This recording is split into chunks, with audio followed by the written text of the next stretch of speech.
annually. But 4 million of those passengers use temporary tented structures.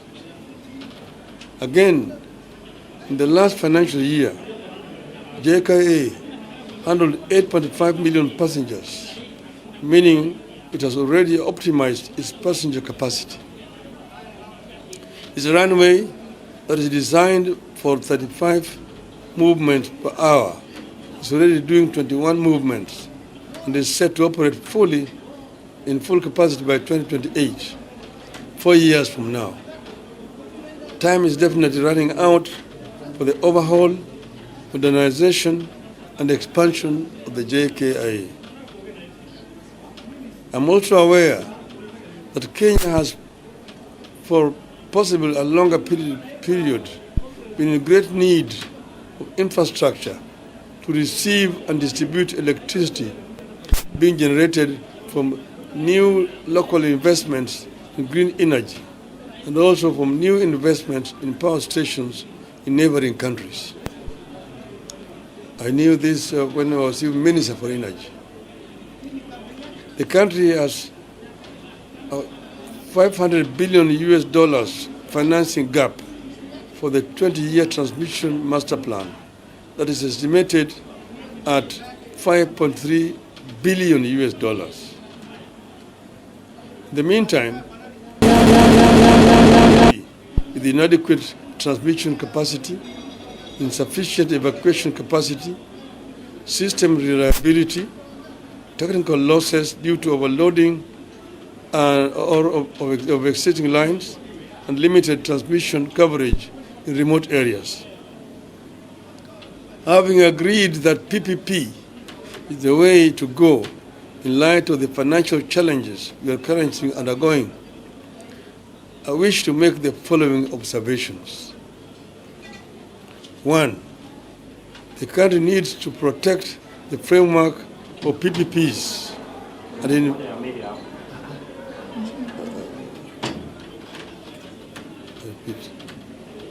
the country needs to protect the framework of PPPs and the investors that show interest in putting money into our public services and utilities. Otherwise, no investor will set foot here. 2.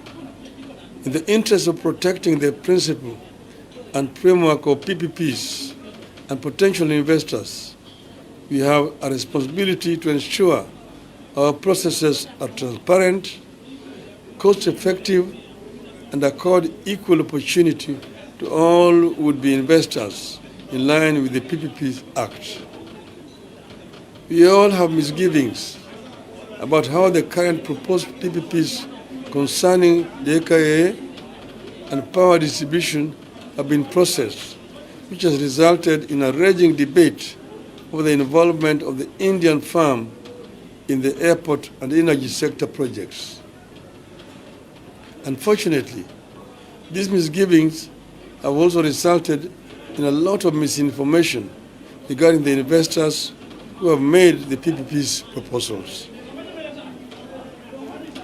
I have had a chance to interact with the PPP proposals in question. It is my duty to state what I know about them. When I was the Prime Minister of Kenya, I was introduced to the company and its activities by the Prime Minister Narendra Modi, while he was then the Chief Minister of the state of Gujarat.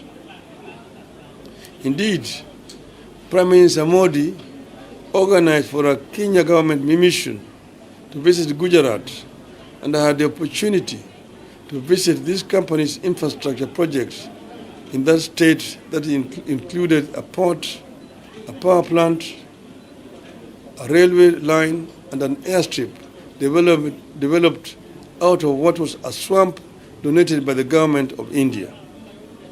I'm talking about Adani group of companies. I also visited the city of Mumbai to see the electricity projects set up by the company, where it serves over 13 million consumer meters in metropolitan Mumbai and the industrial hub of Mundra Special Economic Zone. Adani Energy Solution Limited has a cumulative transmission network of 21,783 circuit kilometers of power transmission lines and 61,687 megavolts ampere transmission capacity.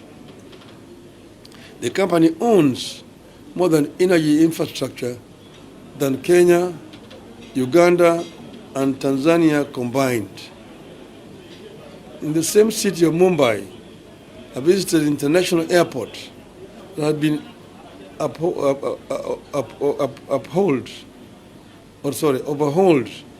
and upgraded by the company and turned from a collapsing, degenerate airport to a first-class facility. Those who have been to Bombay Airport will confirm what I'm saying here.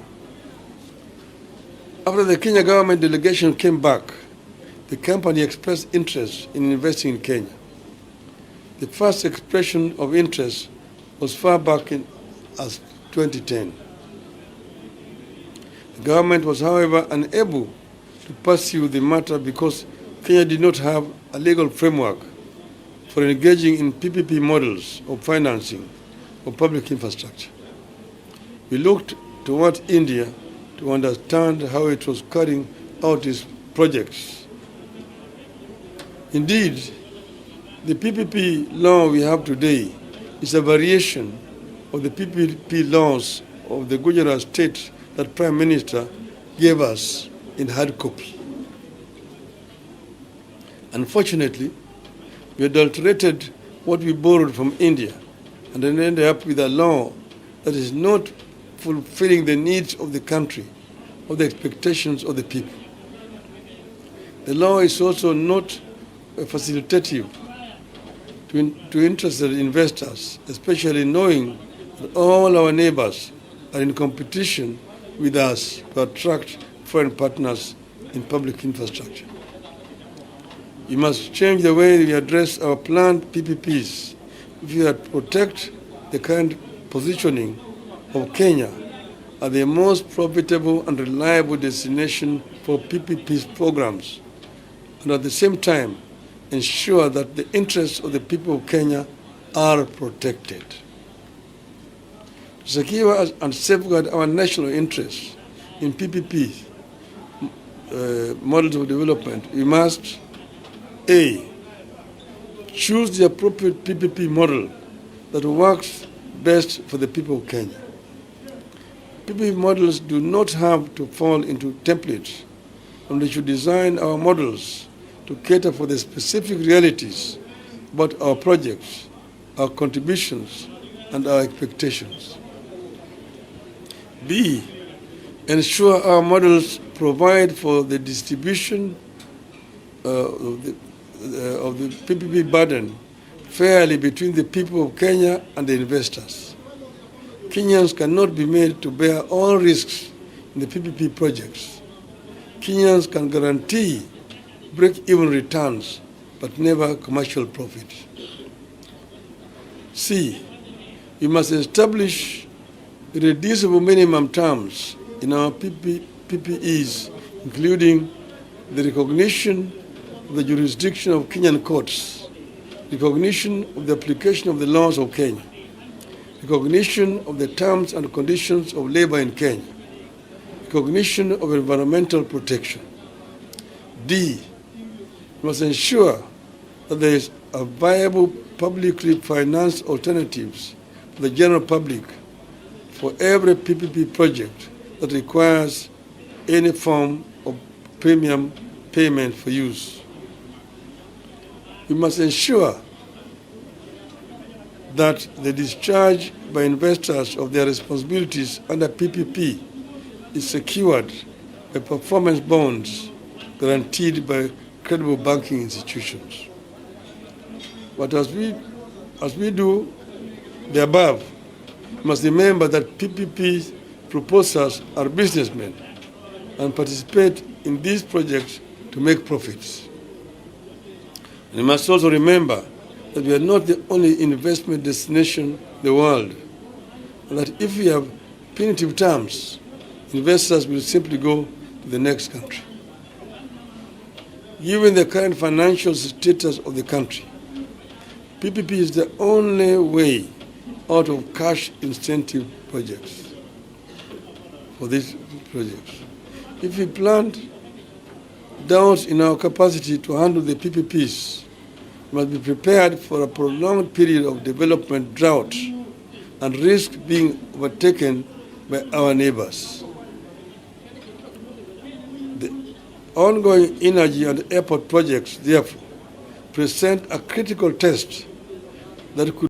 Swala la Bwana Odinga kusapota dili yake Adani ambayo kwamba inathibitishwa kwamba atasign deal ili wakuwa kimiliki airport limezusha wengi sana, manake si wengi walikuwa wanafurahia jambo hilo kufanyika, but kwa honla Raila Odinga ni kama amelikubalia na kupitisha, ambapo wafuasi wake pia wengi wameunga mkono akisema kama baba ameshakubali, wao ni nani kwamba wakatae. Watch full video then toa maoni yako kabisa.